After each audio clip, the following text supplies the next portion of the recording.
anatin'ny fandarana Fiarovam Pirenena miarahaba tomboky vavy sy tomboky lahy manasanao hanaraka an'izany sy hatramin'ny farany aty amin'ny akademia sy miaramila Antsirabe no misy anay amin'izao fotoana izao satria dia avy nanaraka isika famondrampy bekoana teo anivony commande ny sekoly sy akademia sy miaramila ny mpitantana an'izany teo aloha ny generaly raha manakavana izay namindrany fibekoana tamin'ny generaly Pukulas izy indray no mitantana ny sekoly ny akademia miaramila Pirenena mazava ho azy fa iresaka an'izay isika ao anatiny fandarana Fiarovam Pirenena fa mialohany izay dia anisany vaovao lehibe ary zava-dehibe ao anatiny fametrahana fandriampahalemana eto Madagasikara ny fidinana ifotony ny tanterahany sy generaly ministry ny Fiarovam Pirenena sy ny generaly lehibe ny état-major ny retafika tany farafangana nanoloana ny trangana fanafiana asandalo tany amin'iny faritry farafangana iny izy ireo izay iraky ny fitondram-panjakana ary entitra dia entitra nandeha teny antoerana teny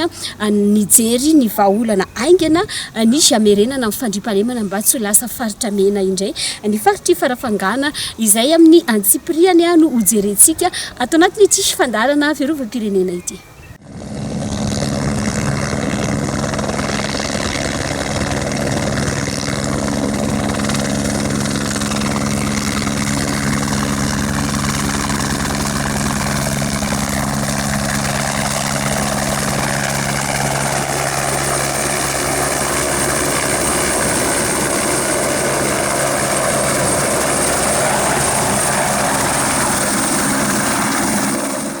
Araka ny velirano voalohany fitondram-panjakana ametraka ny fandriampahalemana eto Madagasikara dia midina vetrany eny amin'ny faritra mafana hitrangany asandahalo ny generaly ministry ny Fiarovam Pirenena sy ny generaly lehibe ny état-major ny retafika toy ny teto maro-panahy farafangana.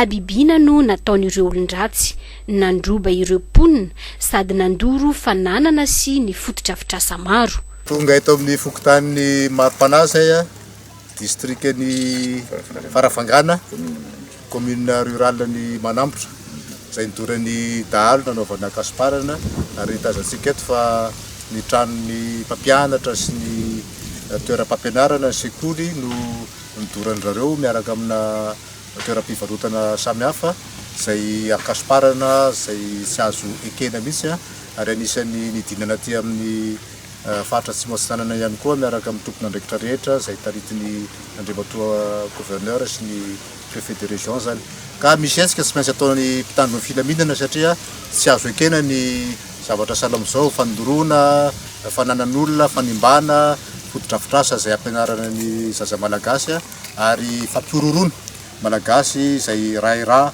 amma iraky ny fanjakana niona tamin'ireo tompon'andraikitra ety fotony ny generaly ministry ny Fiarovam Pirenena niaran-dinika amin'ny fametrahana ny fandriampahalemana aingana sy maharitra indrindra ireo paikady isoroana ny trangan-javatra toy izao.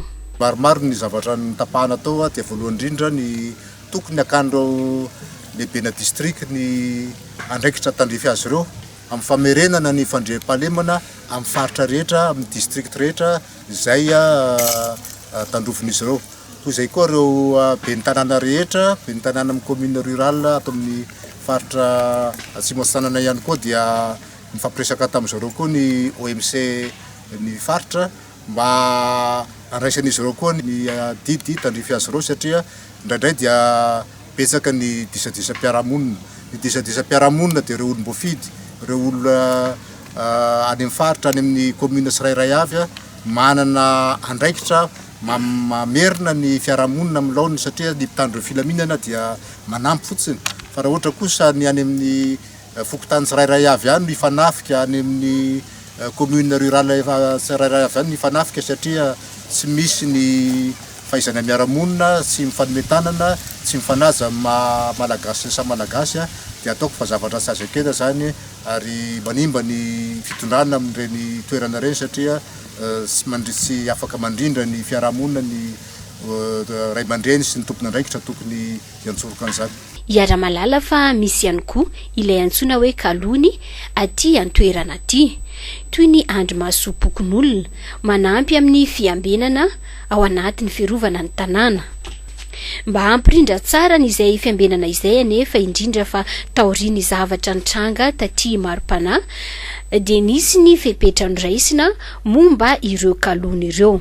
Misy fandraisana andraikitra ny mpitandro filaminana izahay dia tsy ravoravo-tanana na iza izy na iza tratra na hely mifanaraka na mifangaro ampanao rasy dia tsy sarasarana izy raha izay nampisy ny fiverena filaminana sy ny fandriam-pahalemana amin'ity faritra sy mahasinanana aty. Entitra ny jeneraly ministry ny Fiarovam-pirenena nandritra ny fandalovana toy izany ihany koa ny lehibe ny état-major-n'ireo tafika nanome baiko avy hatrany ny jeneraly ministry ny Fiarovam-pirenena ary toromarika ny isamborana ireo dahalo navandoza.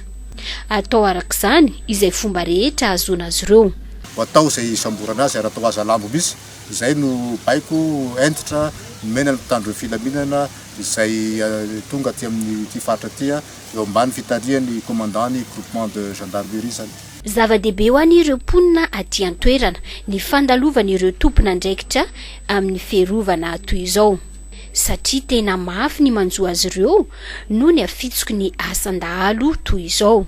Naplefonay zany dia mbola nampitaotry indreo hoe mbola hiverina agnany tragno sisa dia nataoty zanay fa nandeha niverina tana fagafangana dia mahita misofotry ame tragno satria sarotra avao koa fihinanana fagafangana dia milefa hariva dia matory amin'olo.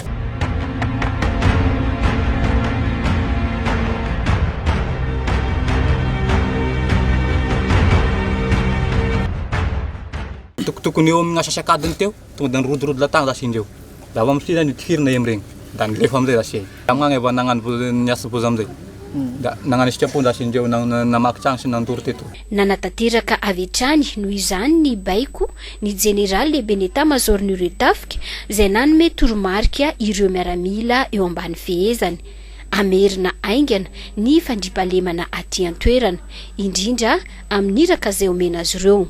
Zany hetsika zany dia raha ny tafika sy ny zandary miaraka ny afatro dia arao atsakany sy andavana baiko zay azonareo misy resultat tsy maintsy tratrarina ao anatin'izany hetsika zany mino ako fa anatrakan'izany ianareo ary ampiseho fa matianina sika no manao an'izany hetsika zany.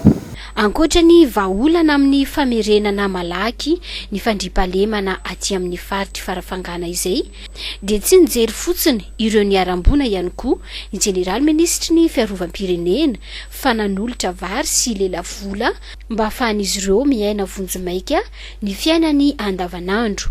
Tonga eto zay voalohany dia miarabanareo rehetra sy maty fo manaina satria tsisy ainana foy teto.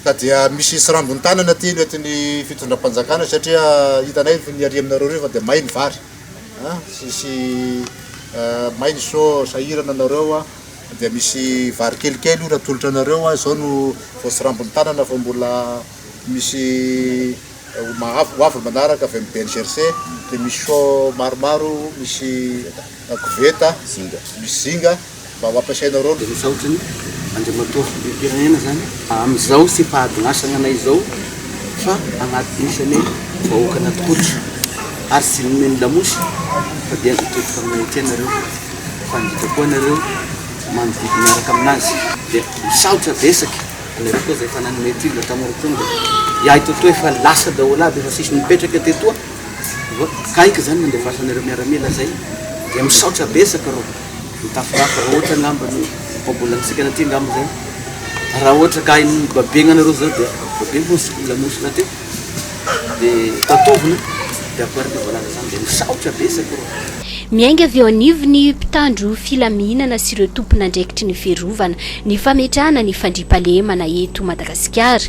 Iara malala nefa fa samy tompon'antoka amin'ny fanatotosana sy ny fisiana izany filaminana izany avokoa ary manana anjara asa tandrify azy ny tsirairay na aiza io na aiza.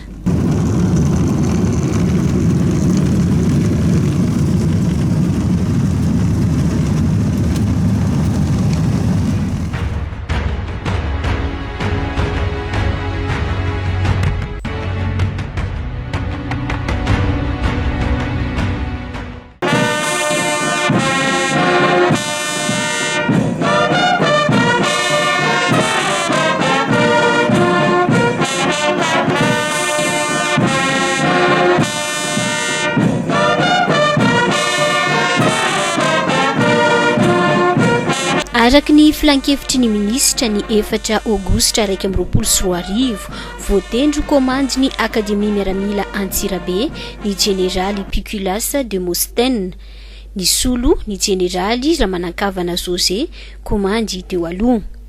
Ny tarika ny lanonana famindrapibekona ny Generaly ministry ny Fiarovam Pirenena. Manamboninahitra Generaly manamboninahitra ambony manamboninahitra mpianatra ao manamboninahitra lefitra miaramila andaharana ary mpiasa sivily eto amin'ny Akademia Miaramila araky ny didim-panjakana izay niraisina atao amin'ny filan-kevitry minisitra notariany Andriamatoa Andry filohan'ny Repoblika Madagasikara dia voatendry ho komandy ny Akademia Miaramila manomboka amin'ny masinandro nanio ny Général Piculas eto kaviako izay solitoerana ny Général Ramanankavana andeha amin'ny toeran-kafa. Noho izany manomboka amin'ny masinandro nanio dia ho tanterahanareo atsakany sandavana ny baiko rehetra izay omeny ho fiarovana sy ampandrosoana any Madagasikara ho an'ny tanindrazana.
Generaly Piculas de Mosten no commande fa 20 hitantana ny Akademia Miaramila.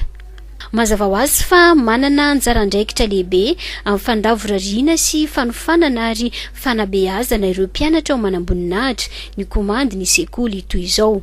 Manomboka izao zany eo ambany fibekoany Generaly Piculas ny akademia.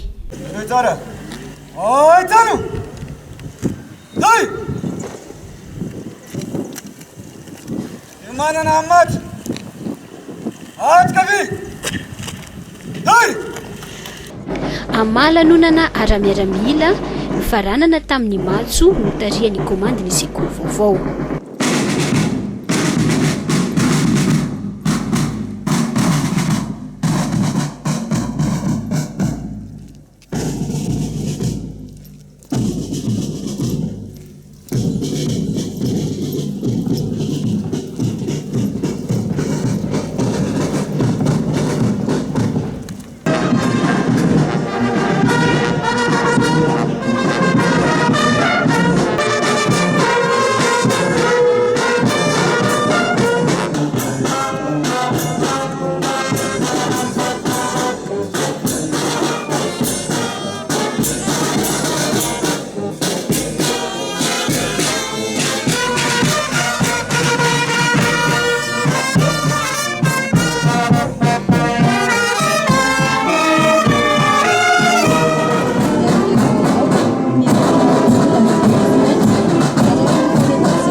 Mialohan'ny famindram-pibekoana nisy ny fitoam-bavaka nangataham-pitahina amin'ny fandraisana ny andraikitra lehibe vaovao ho an'ny komandy ny sekoly.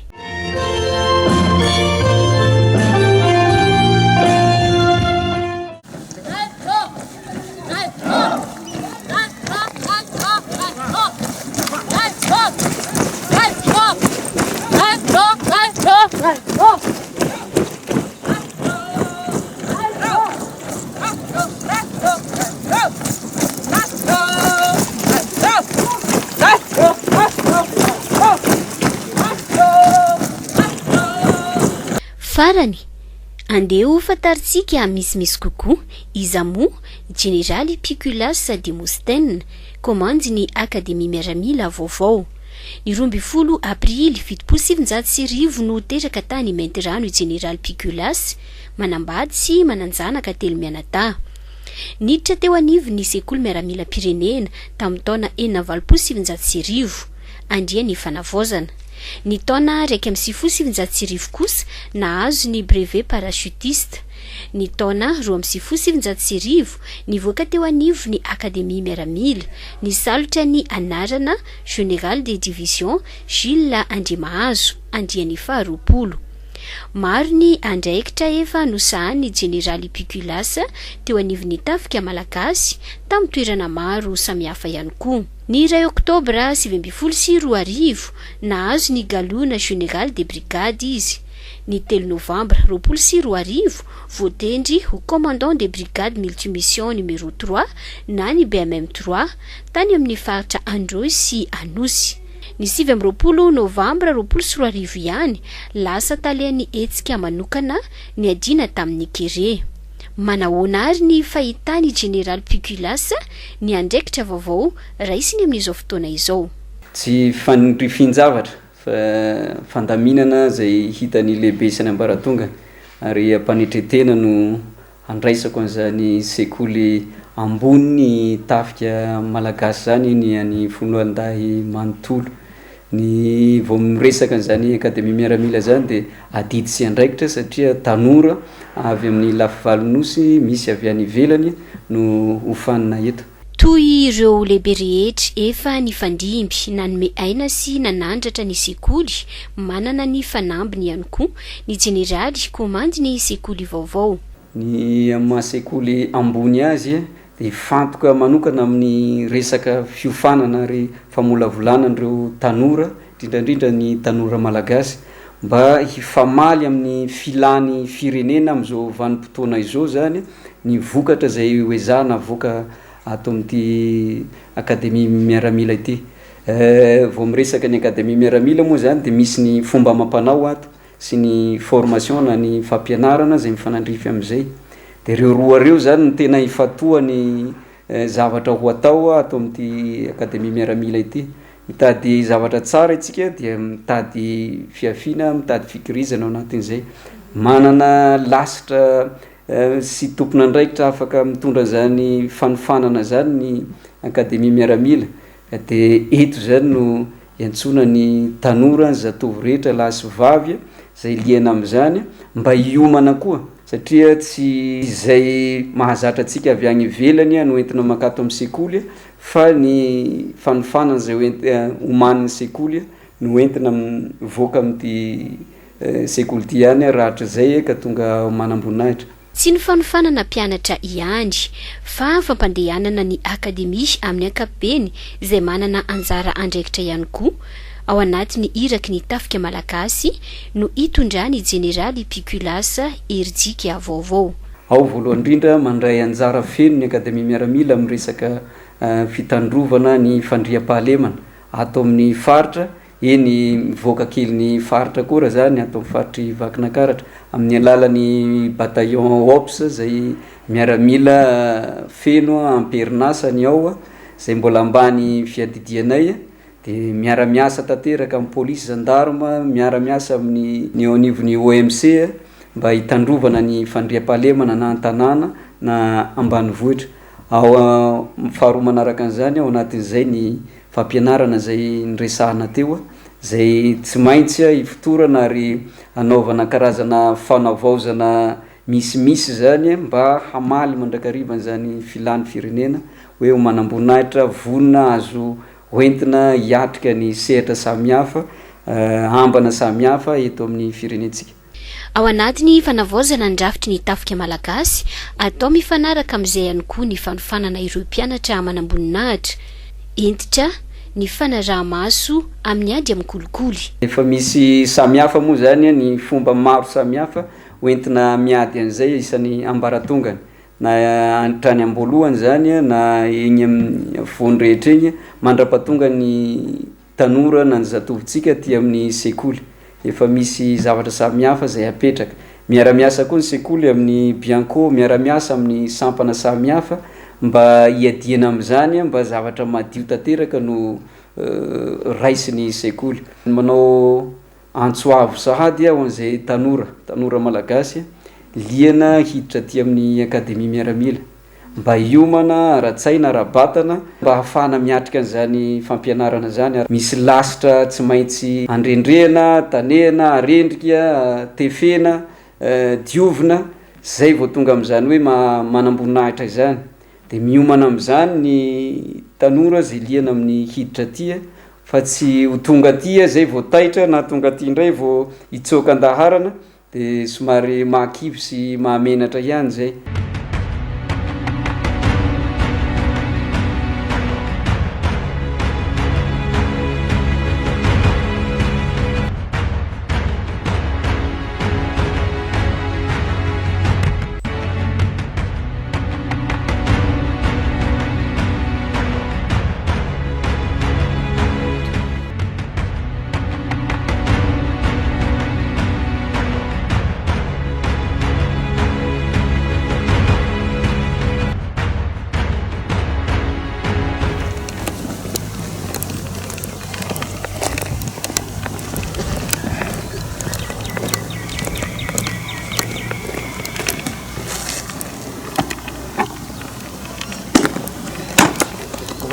Le commandant du bataillon des élèves officiers.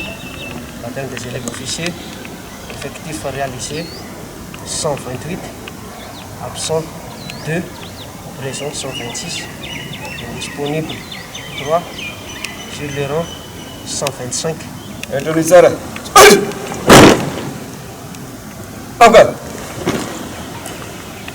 Araka ny efa voalaza sekoly ambony ho an'ny miaramila ity ianarana ny zavatra rehetra ambonin'izany fianarana zany ny atao hoe fitiava-tanirazana zany zay no fototra fianarana zany fitiava-tanirazana zany miankina amin'ny tsirairay mila fikirizana zany mila fiafiana mila fitiavana mitaky faiza manao samihafa mba hananana manambonahitra vonina rapitso afaka pitso azo entina avy hatrany afaka hiatrika avy hatrany miambana maro samihafa zay atrehmy firenetsika eto dia mitaonanareo rehetra hibanjina mandrakariva an'izany fitiava-tanirazana zany mazava sa tsy mazava rehetra ny tsara disposition commandant bataillon.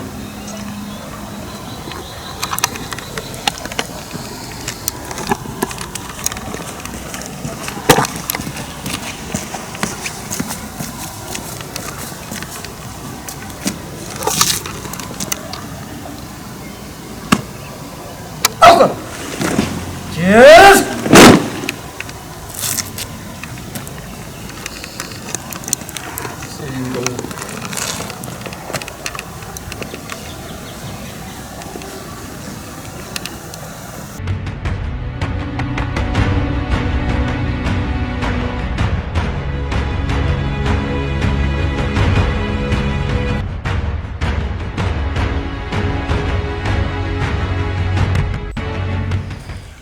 Zay indray ny fiarantsika tao anatin'ny chefandarana Fiarovam-pirenena nahitantsika ny fidinana ifotony ny tanteran'ireo tompona andraikitra ambony eo anivon'ny fibaikona ny tafika malagasy ny jeneraly ministry ny Fiarovam-pirenena sy ny jeneraly lehibe ny état-majorn'ireo tafika izay nijery sy ny nametraka vahaolana aingana noho ny fanafiana tamin'ny trangana asandahalo tany amin'ny faritry farafangana iny zany hoe maheniky ny Madagasikara ny tsy maintsy ametrahana ny fandriampahalemana mba ahafahany tsirairay miaina kalalana indrindra ihany koa ny tafika malagasy izay manankaiky vahoaka fa ny tao anatin'ny tapany faharoa na hitantsika fa manomboka izao dia ny jeneraly Pukilas avy ao amin'ny andriany faharoapolo nofo lehibe mitantana nisy akademia miaramila Pirenena eto Antsirabe tapitra raha fandarantsika fa azadinoana fa anisany vaovao lehibe handrasana ihany koa ary anamarika ny fandarantsika manaraka dia nisy fankalazana nisy fa 80 taona zany hoe mbola manamarika hatrany fa 80 taona zareo anivo ny tafika anabakabaka